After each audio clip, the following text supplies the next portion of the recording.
हाँ प्यारे विद्यार्थियों, तरुण स्कूल के इस YouTube चैनल पर आपका एक बार फिर से स्वागत है। आज अपन पढ़ेंगे क्लास 12 राजनीति विज्ञान फर्स्ट इकाई के अंदर प्रमुख अवधारणा में हम धर्म की अवधारणा पढ़ेंगे। इससे पहले अपन ने न्याय के बारे में, फिर शक्ति, सत्ता और वैधता के बारे में पढ़ा था। अब हमारा तीसरा टॉपिक है धर्म। इसके बारे में आज पढ़ेंगे। धर्म क्या है, धर्म की अवधारणा क्या है। तो सबसे पहले अपन पढ़ते हैं धर्म की अवधारणा, धर्म का अर्थ और परिभाषा पढ़ेंगे। इसमें धर्म को अंग्रेजी में रिलीजन कहते हैं। रिलीजन शब्द का हिंदी रूपांतरण धर्म है, जिसका अर्थ होता है आस्था, विश्वास और अपनी मान्यता। लेकिन ये रिलीजन शब्द है वो पूरी तरीके से इस धर्म को परिभाषित नहीं करता है। यानी इस रिलीजन का अर्थ है आस्था, विश्वास और अपनी मान्यता। तो हम देखो इसी प्रकार संस्कृत के अंदर धर्म को किस रूप में परिभाषित किया गया है। तो देखो इस प्रकार संस्कृत भाषा में धारणात एक शब्द है, जिनसे ये धर्म शब्द बना है। धारणात से धर्म शब्द बना है, जिसमें धृ धातु है, जिसका आशय है धारण करना या ग्रहण करना। धारण करना, धारण क्या करना? आध्यात्मिक बातें धारण करना। अब देखो इसमें हमें क्या क्या धारण करना है कि जैसे धैर्य, क्षमा, संचय, चोरी नहीं करना, अहिंसा, बुद्धि, विद्या, ये जो है ना सारी चीजें, विद्या धारण करना, ग्रहण करना, ये सारी बातें धारण करनी है।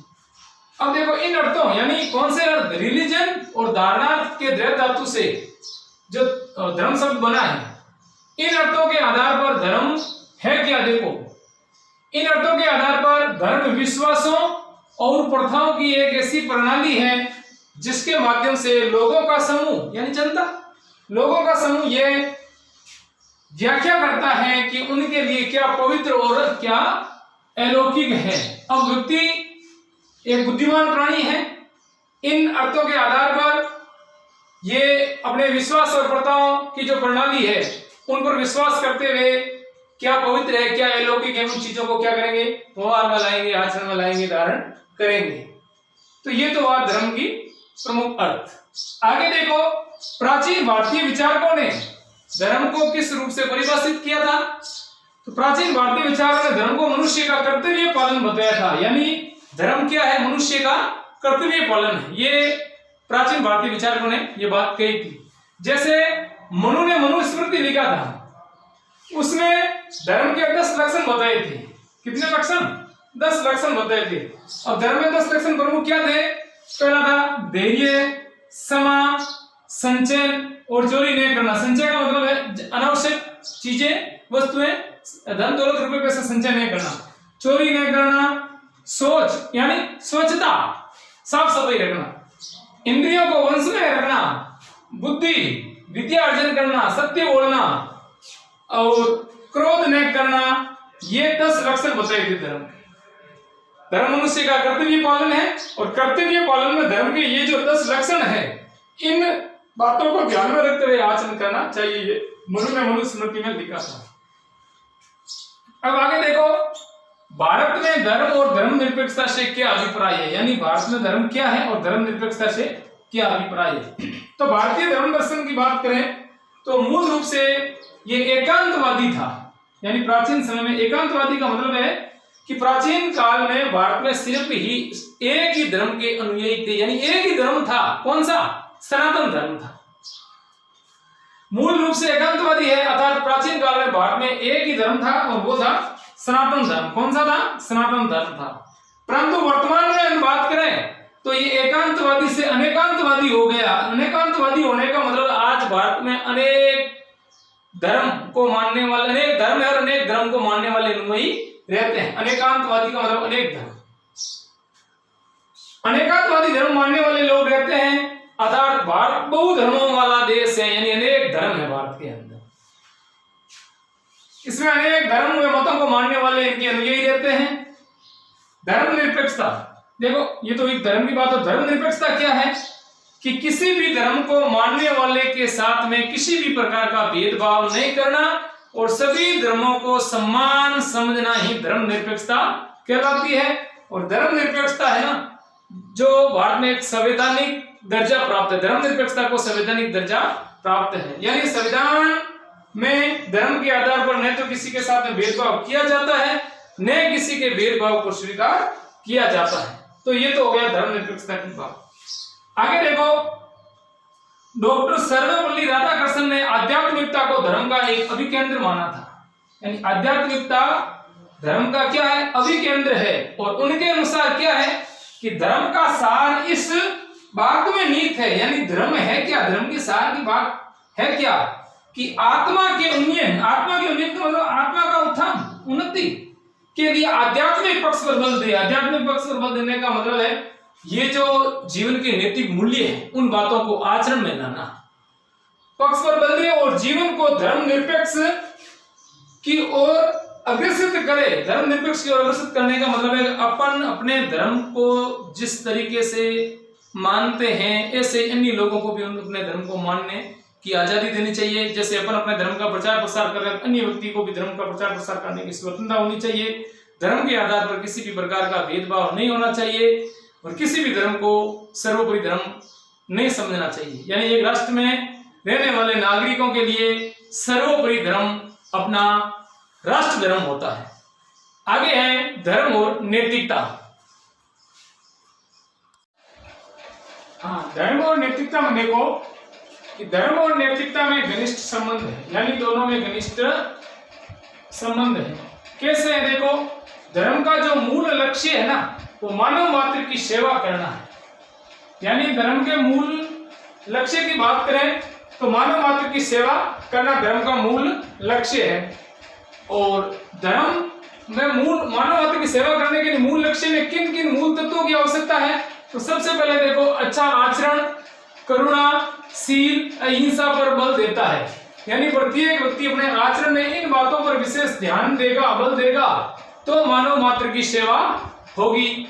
और सभी धर्मों के सिद्धांत वही भावना निहित है। यानी सभी धर्मों के मूल में सिद्धांतिक बातें है ना वो एक जैसी है। कौन सी? अच्छा आचरण, करुणा, शील और अहिंसा। अच्छे आचरण का मतलब है कि अन्य व्यक्तियों के साथ में या अन्य धर्मावलंबी यानी धर्म को मानने वाले व्यक्तियों के साथ में आचरण ऐसा करें जैसा अपन दूसरों से आचरण अपने साथ में चाहते हैं। करुणा जिसमें सहानुभूति, दया वाली ये से भाव, प्रेम, सहानुभूति की भावना किसी के प्रति। शील संतोष। और अहिंसा यानी किसी भी व्यक्ति के साथ में, किसी भी धर्म को मानने वाले व्यक्ति के साथ में मन वचन कर्म से किसी के साथ में कष्ट नहीं पहुंचाना, किसी को अहिंसा कहलाती है। तो ऐसा आचरण प्रत्येक व्यक्ति प्रत्येक धर्म वालों के साथ में करेगा तो मानव मात्र की सेवा होगा। और दुनिया में आज जो भी धर्म है, जितने भी धर्म है, इनके मूल में यही बातें हैं।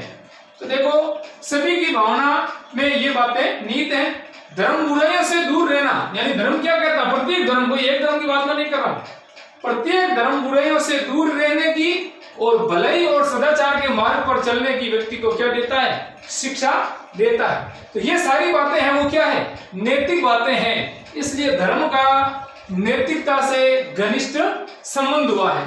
आगे देखो धर्म का काम क्या है, भलाई करना और इसको स्तुति करना है।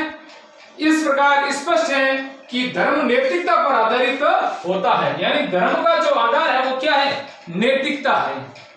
तो धर्म का आधार जब नैतिकता है तो धर्म और नैतिकता के बीच में घनिष्ठ संबंध है। नैतिकता के अभाव में धर्म की कल्पना नहीं की जा सकती। आगे देखो वही धर्म सर्वश्रेष्ठ है जो नैतिकता के पैमाने पर क्या उतरता है, खरा उतरता है। यानी धर्म वही है जिसमें नैतिक बातें हैं। जिसमें नैतिकता का अभाव है, नैतिक आदर्श तत्वों का अभाव है, वो धर्म नहीं हो सकता और मानव मात्र के कल्याण के लिए प्रयासरत रहता है। इस प्रकार सभी धर्मों के समान मूल्यों से, समान मूल्यों का मतलब है ये सारे समान मूल्यों से विश्व में श्रेष्ठ राज्य की स्थापना संभव है। यानी प्रत्येक धर्म के मूल में ये समान मूल्य होंगे, आदर्श मूल्य होंगे, नैतिकता की समान बातें होगी तो विश्व में एक सर्वश्रेष्ठ राज्य की, शांतिपूर्ण राज्य की, कल्याणकारी राज्य की स्थापना की जा सकती है और भाईचारे की भावना, शांति बहाल की जा सकती है। और नैतिकता के नियमों का नैतिकता के नियमों का धारण ही धर्म का प्रतीक है। यानी धर्म का प्रतीक क्या है? नैतिक नियमों को धारण करना। नैतिक नियमों को धारण किया जाएगा तो वहां धर्म होगा, और नैतिक नियमों को धारण नहीं किया जाएगा तो वहां धर्म की बात करना उचित नहीं होगा। अब इसके बाद में अपन पढ़ते हैं धर्म और राजनीति। इससे पहले पढ़ा धर्म और नैतिकता, और अब पढ़ते हैं धर्म और राजनीति। यानी धर्म और राजनीति में क्या संबंध है? तो प्राचीन काल से धर्म और राजनीति दोनों में गहरा संबंध रहा था।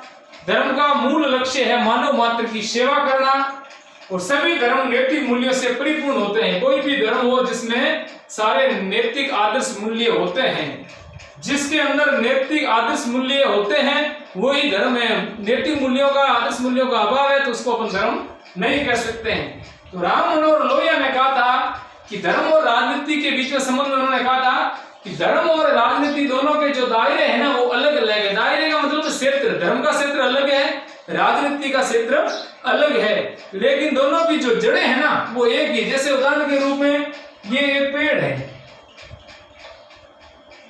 ये पेड़ की शाखा इधर हो गई धर्म और इधर हो गई राजनीति। तो अब देखो दोनों के दायरे, यानी ये शाखा इसकी अलग है, इनका क्षेत्र अलग है, इनका क्षेत्र अलग है, लेकिन जड़ें है ना वो दोनों की क्या है? एक ही है। यानी जड़ें एक है तो जड़ क्या हुई? नैतिकता। जड़ होगी नैतिकता। तो धर्म और राजनीति की जड़ें एक है, यानी धर्म और राजनीति के लिए क्या होना जरूरी है? नैतिकता का होना जरूरी है। नैतिकता नहीं है तो वहां धर्म या राजनीति में अभाव होगा। नैतिकता ही, यानी राजनीति नीति के अनुसार राज करना, नीति में नैतिकता की बातें प्रमुख होती है, यानी नीति में नैतिकता आधार होती है। तो ठीक है, इसी प्रकार राम मनोहर लोहिया ने भी कहा था कि धर्म और राजनीति के दायरे तो है अलग अलग, यानी इन दोनों का क्षेत्र अलग अलग है, परंतु दोनों की जड़ें क्या है? एक ही है। और इसमें एक और भी कहा था, धर्म दीर्घकालीन राजनीति है। धर्म क्या है? लंबे समय की राजनीति है, जबकि राजनीति क्या है? एक अल्पकालीन धर्म है, यानी थोड़े समय का धर्म है। ये बात भी कही थी इन्होंने। अब देखो अपन इनके अर्थ को प्रकाशित करते हैं कि प्राचीन काल से धर्म और राजनीति दोनों में गहरा संबंध रहा है। धर्म का मूल लक्ष्य मानव मात्र की सेवा करना है, और सभी धर्म नैतिक मूल्यों से परिपूर्ण होते हैं, यानी सारी आदर्श नैतिक मूल्य सभी धर्मों में समान रूप से होते हैं, यानी सैद्धांतिक रूप से। राजनीति का मूल तत्व नीति के अनुसार राज करना है। धर्म का मूल लक्ष्य क्या है? मानव मात्र की सेवा करना, और राजनीति का मूल तत्व या मूल लक्ष्य क्या है? नीति के अनुसार राज करना। अब देखो यहाँ नीति क्या है? नीति वह है जो नैतिक मूल्यों और श्रेष्ठ धार्मिक मान्यताओं से संपोषित होती है। नीति क्या है? जिसमें नैतिक मूल्य जो जीवन के आदर्श मूल्य होते हैं वो, और श्रेष्ठ धार्मिक मान्यताओं से संपोषित होते हैं। संपोषित होने का मतलब ये सारे नैतिक मूल्य और धार्मिक मान्यता उसमें समायोजित होती है। राजनीति का प्रमुख कार्य क्या होता है? बुराई से लड़ना और बुराई की निंदा करना होता है, जबकि इस प्रकार धर्म और राजनीति में क्या है? दोनों में घनिष्ठ संबंध है, गहरा रिश्ता है। दोनों का जो आधार है वो क्या है? नैतिकता है, यानी दोनों नैतिकता पर खड़े हैं, दोनों की जड़ ही एक ही है। और अब देखो धर्म नैतिकता और धर्म और राजनीति। अब अपन पढ़ते हैं धर्म और राजनीति में अंतर संबंध क्या है।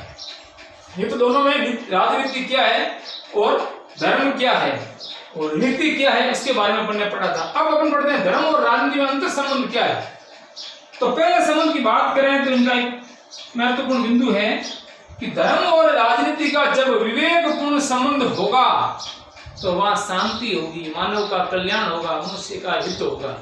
और अगर इनका मिलन विवेकपूर्ण नहीं होगा तो वहां खून खराबा होगा, वहां हिंसा होगी। तो देखो विवेकपूर्ण संबंध में देखो धर्म और राजनीति का विवेकपूर्ण मिलन या समावेश होगा तो मानव कल्याण में सहायक होगा, विश्व में शांति की स्थापना होगी। और अगर ये संबंध विवेकपूर्ण नहीं होगा, इनका मिलन है या समावेश विवेकपूर्ण नहीं होगा तो विश्व में शांति नहीं होगी, मनुष्य का कल्याण नहीं होगा, मनुष्य के साथ में भेदभाव, हिंसा, मारकाट ये देखने को समाज में हमें मिलेंगे।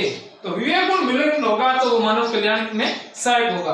और दूसरा है अविवेकपूर्ण मिलन या अविवेकपूर्ण संबंध होगा तो क्या बातें देखने को मिलेगी। देखो यदि राजनीति के धर्म का अविवेकपूर्ण या उनका समावेश होता है तो दोनों एक दूसरे को क्या बना देते हैं, भ्रष्ट बना देते हैं।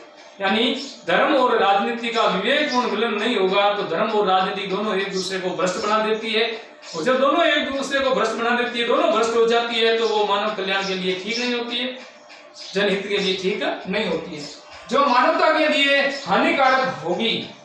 इसमें क्या होगा, जब हानिकारक कैसी होगी, इसमें राज्य यानी शासन करने वाला शासक धर्म का दुरुपयोग करेगा। धर्म का क्या करेगा, दुरुपयोग करेगा, और अपने धर्म की आड़ में अपने साम्राज्य का विस्तार करेगा, यानी अपने से कमजोर राष्ट्रों पर आक्रमण करेगा, अतिक्रमण करेगा। तो ऐसी स्थिति में वहां खून खराबा होगा, यानी अनेक निर्दोष लोगों की जान भी जा सकती है। हानिकारक होगा इसमें राज्य धर्म का दुरुपयोग कर अपने धर्म के विस्तार की आड़ में साम्राज्य का विस्तार करेगा, जिसे खून खराबा होगा। और तीसरा संबंध की बात करें तो मर्यादित संबंध, यानी धर्म और राजनीति में मर्यादित संबंध स्थापित होगा तो क्या होगा, मर्यादित संबंध स्थापित होने का मतलब है कि दोनों के जो दायरे है ना अलग अलग है ना, तो दोनों को अपनी अपनी मर्यादा अपनी अपनी सीमा में रहते हुए कार्य करना चाहिए। दोनों को एक दूसरे के कार्य में हस्तक्षेप नहीं करना चाहिए, किसी भी क्षेत्र का उल्लंघन नहीं करना चाहिए, धर्म को धर्म तक सीमित रखना चाहिए और राजनीति को राजनीति तक सीमित रखना चाहिए। तो ये भी जन कल्याण में सहायक होगा। तो इसमें देखो मर्यादित संबंध में देखो वर्तमान में सभी देशों में धर्म व राजनीति को अलग अलग रखा है, यानी वर्तमान में सभी देशों में लोकतांत्रिक शासन व्यवस्था चल रही है, धर्म और राजनीति को दोनों को क्या रखा है, अलग रखा है। दोनों को अपने अपने क्षेत्र में रह करके ही कार्य करने की सलाह दी जाती है और नीतिगत धर्म व धर्मप्रद राजनीति का अनुसरण करने से विश्व में शांति बहाल की जा सकती है। नीतिगत धर्म यानी नैतिकता की जो बातें हैं उस आधार पर आचरण, और धर्मप्रद राजनीति यानी राजनीति करने वालों को नैतिकता विशेष रूप से ध्यान में रखते हुए अपने धर्म अपने कर्तव्यों को समझते हुए कार्य करना चाहिए। इसका मतलब है दोनों को अलग अलग अपने अपने दायरे अपने अपनी परिधि में रह करके कार्य करना चाहिए, तो विश्व में शांति होगी, विश्व में खुशहाली आएगी। तो इस प्रकार ये अपना हो गया धर्म और नैतिकता, धर्म और राजनीति, और धर्म और राजनीति में अंतर संबंध की बात कर लेती है। अगला अपन पढ़ेंगे धर्म और अहिंसा नेक्स्ट वीडियो में। धन्यवाद।